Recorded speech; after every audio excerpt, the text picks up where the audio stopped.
Vous avez vu un grand spectacle? On en a un plus grand encore. Luc Lavoie. Écoute, j'ai tellement ri. Yasmine Abdel-Fadel. C'est une pièce d'anthologie. La rencontre, Lavoie Abdel-Fadel. Luc, toi, t'es-tu achetable pour 100 pièces? Tu vas me dire pour 50 pièces, je suis tout à toi. Il y a cette vieille blague, si tu me permets, parce qu'elle me revient à l'esprit, de Winston Churchill. Ouais. Elle est véritable. Parce que Winston Churchill, n'est-ce pas, c'était tout un personnage. Ah, clairement. Et un jour, il était assis à une table en train de manger avec des gens. Puis il y avait une dame qui jouait à la grande dame et tout.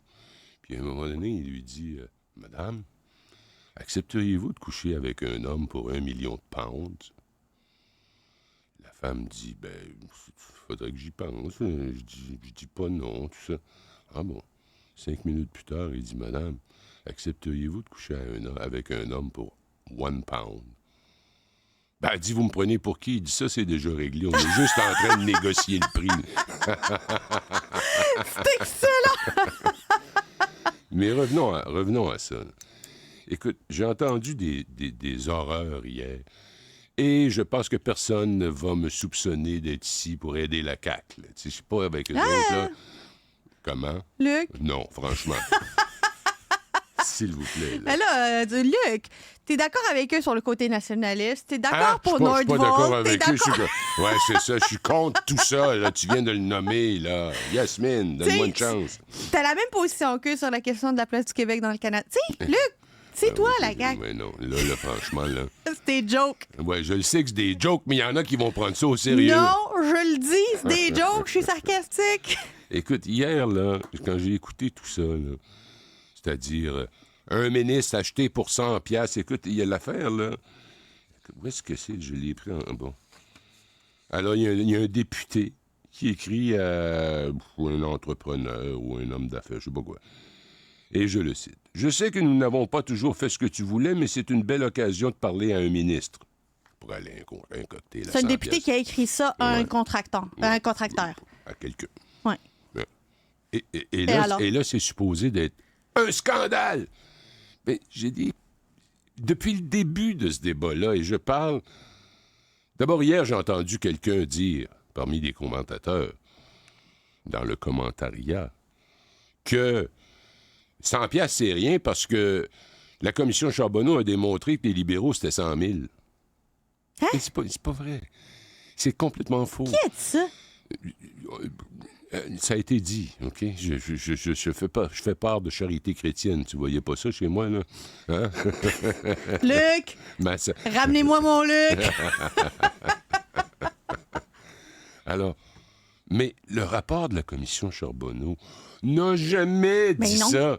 Ils n'ont jamais démontré d'aucune espèce de façon, ni de près ni de loin, qu'il y avait eu un don qui avait mené à un contrat. Non. C'est faux, ces histoires-là. C'est complètement inventé. Maintenant, il y a une chose qui est plus fondamentale, à mon avis, puis que les gens n'ont pas l'air de mesurer. Depuis qu'on est parti sur ça, là, bon, tu as la fameuse loi de René Lévesque en 1977, on l'accepte, OK? Il n'y a plus d'entreprises qui peuvent donner. Oui. On l'accepte, sauf qu'elle a été contournée rapidement. Puis là, quand on dit c'est épouvantable, les prêtres non, c'est que c'était pas illégal. La loi avait un trou dedans. Ouais. Et les partis politiques sont comme tous les fins finaux de la vie. Tu me dis que j'ai le droit. S'il n'y a rien qui m'empêche de faire quelque chose, c'est parce que j'ai le droit.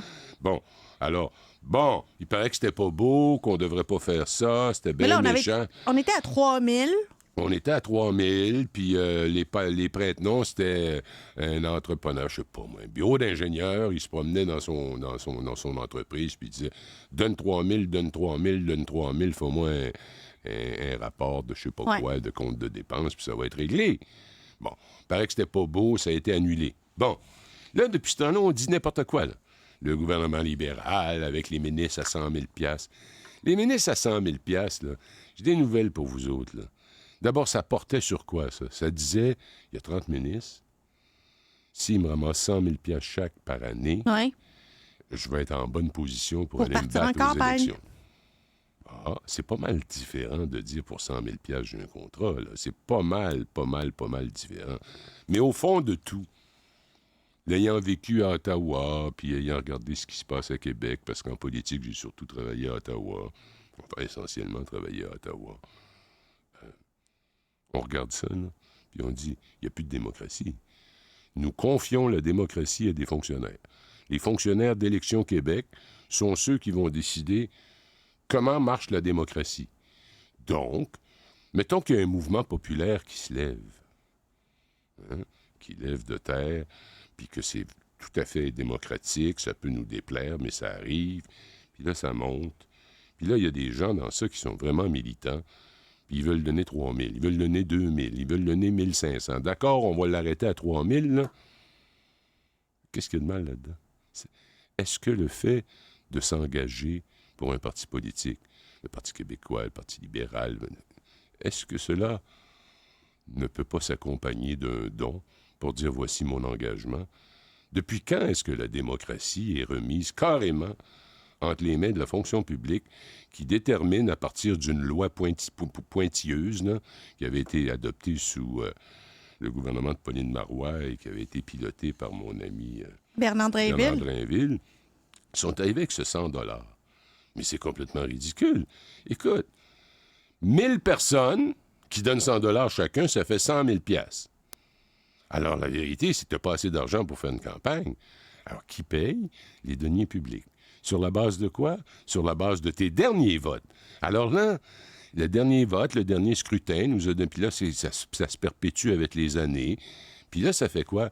Ça fait que les bases militantes qui existaient autrefois, c'est-à-dire des gens qui se réunissaient régulièrement, parfois dans des grandes assemblées, parfois dans des plus petites, ils se réunissent plus.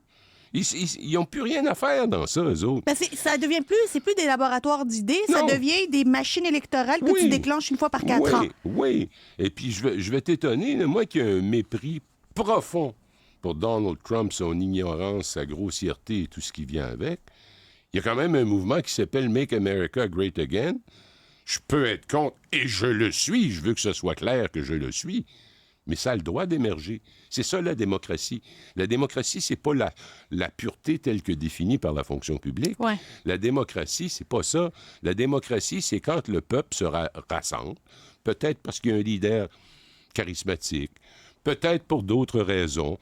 Par exemple, au moment où Éric Duhaime a commencé à prendre de la place dans le paysage politique à la veille de l'élection dans l'année qui a précédé, ce sont eux, ces conservateurs-là, qui avaient le plus haut niveau de financement populaire. Oui.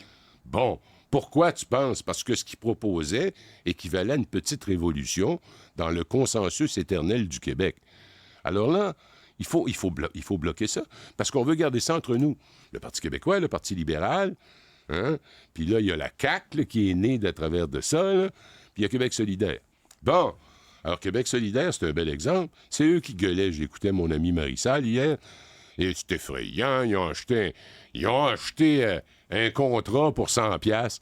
Mais nous prenez-vous pour des idiots? Avez-vous fini de salir les vôtres parce que vous êtes tous des politiciens, vous êtes tous des élus?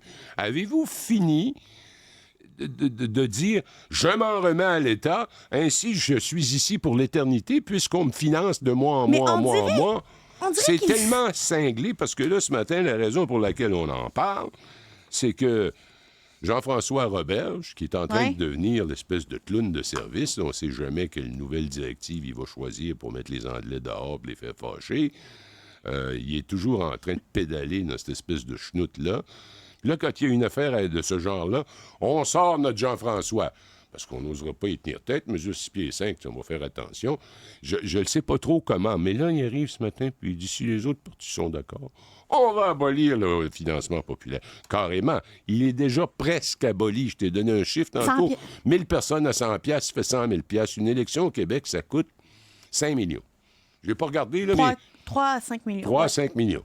Moi, je me souviens, quand j'étais au fédéral, ça coûtait 26 millions, faire une élection. C'était la moyenne entre les partis. Et à l'époque... Mais au fédéral, c'est encore 3 000 $. C'est encore 3 000 $. Mais à l'époque, à chaque année, moi, j'étais un jeune journaliste qui couvrait le gouvernement de Pierre-Éliott Trudeau, puis de Joe Clark, puis tout ça. Puis à chaque année, à la même date, on recevait une espèce de... ça ressemblait à un bottin téléphonique. Puis là, c'était les plus gros donneurs en allant jusqu'au plus bas tous ceux qui avaient donné 100 $ et plus étaient dans ça. Puis là, tu prenais ça, tu regardais ça. Bon, Banque Royale du Canada ont donné, je sais pas moi, 2 millions au Parti libéral, 1,5 million au Parti conservateur, puis pas une scène au NPD. Les United Auto Workers, les Travailleurs unis de l'automobile, puis tous ces grands syndicats-là qui étaient à la base de la naissance du NPD, hop, tu les voyais, ils ont donné 2 millions au NPD. Alors, on regardait ça aller, bon, on trouvait ça intéressant. Tu voyais bien que c'était un exercice essentiellement mécanique. La banque, le grand cabinet d'avocats, le grand cabinet d'ingénieurs, tout ça, faisait un chèque. Il n'y a pas personne qui décrochait le téléphone et disait « ils mis au contrat ». Je suis pas en train de dire qu'il n'y a pas de patronage. Le patronage, c'est une partie sombre de la politique. On a parfaitement raison de tout faire pour que ça disparaisse du décor. Mais de se lever, ils me font penser au troisième lien. C'est à peine s'ils ont brassé leur cage hier.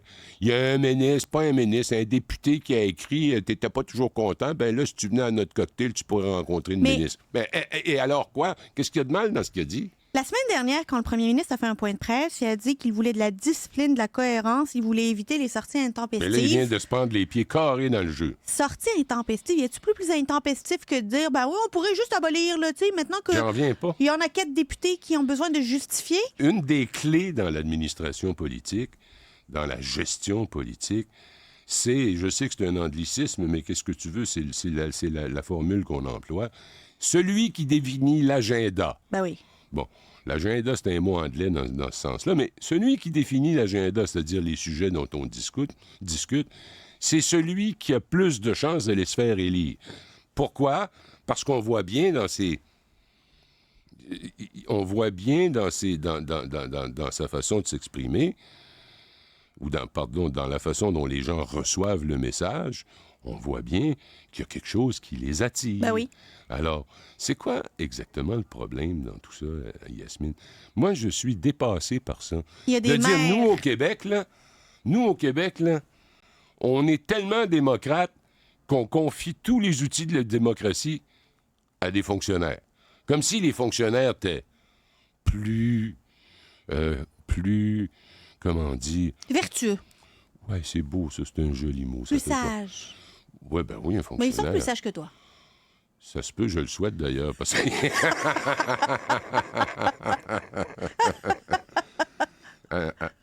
Alors, je veux dire, populaire, alors à l'heure actuelle, les libéraux disent que le financement de l'État, c'est 75 % de tout le financement politique. Ben oui. En ils veulent monter 2020, ça à 100%. On était à 81 %. Là, ils veulent monter ça à 100 %. Puis là, ben, qui va en profiter? Ceux qui ont eu beaucoup de votes la dernière fois. Mais l'élection est en avant et pas en arrière. C'est fou, cette histoire-là. C'est dingue. Ça n'a aucun sens. On me dira, regarde les États-Unis. Mais d'ailleurs, aux États-Unis, contrairement à ce qu'on peut penser, c'est très réglementé. Mais la réglementation ne porte pas sur le fait que tu peux pas donner plus que tant, puis ainsi de suite. Ça porte sur le fait qu'il faut que ce soit déclaré, il faut que ce soit enregistré, les dépenses et les dons, sans exception, et ils ont créé en parallèle, puis je dis pas que c'est une solution, mais c'est leur façon de faire, ce qu'ils appellent les Political Action Committee, les PACs. Ça veut dire, moi, je pense que ça devrait être Joe Biden qui est élu, alors on va réunir une bande d'individus qui vont donner de l'argent à travers un PAC. Puis le PAC est indépendant, et il fait de la pub en faveur de Biden. Je dis pas que c'est la solution, mais sais-tu quoi? Je pense que c'est plus démocratique que ce qu'on est en train de faire. Regardez, vous m'aimez comme parti politique? Eh bien voilà, vous venez de permanentiser mon rôle pour des générations à venir. Il n'y a jamais d'autres partis politiques qui vont lever de terre. Même le parti d'Éric Duhem a réussi à aller chercher plus que les autres à la veille de l'élection. Il est financé avec ça maintenant? Mais c'est ça. C'est ça. Alors, je voudrais que les gens arrêtent de s'accrocher dans ce salissage de bas étage qui a été mené principalement par Québec solidaire. Payer 100$, pas le maire veut payer 100$ voir le ministre. C'est pas vrai, ça. C'est complètement faux, ça. Un maire qui contacte le bureau du ministre et qui veut un rendez-vous et qui ne l'obtient pas après un certain temps, passe par son propre député pour dire « Hey, écoute, je suis une maire, je pourrais-tu y parler? » Éventuellement, tu vas y parler. Mais tu peux pas dire, j'ai donné 100 piastres. Garde dans ta liste, j'ai donné 100 piastres, mon accès. C'est ridicule. C'est caricatural et c'est franchement complètement faux. Et je pense qu'on devrait arrêter ce débat-là tout de suite, mais on ne l'arrêtera pas parce que là, l'agenda politique vient d'être déterminé par Québec solidaire. Ils sortent 2 canons, 2 gros joueurs du Conseil des ministres, Drainville et le grand 6 pieds 5 Roberge. Puis là, ils arrivent puis ils disent il n'y a plus de financement populaire. Si les autres sont d'accord, fini le financement populaire. La CAQ, ça fait son affaire parce que c'est pas un vrai parti politique. Il n'y a pas de base militante. Il vaut mieux le faire maintenant qu'ils ont été... Vite! Tout de suite! Faisons-le tout de suite. C'est nous autres qui avons eu le plus de votes, on a plus d'argent que n'importe qui. Ridicule. Je voudrais que les gens comprennent ça. C'est franchement ridicule. Sur ces sages paroles, très posées. J'aime beaucoup la sagesse. La sagesse, t'es la voix de la sagesse à Cube, Luc Lavoie. Merci beaucoup. À demain. Toujours un plaisir.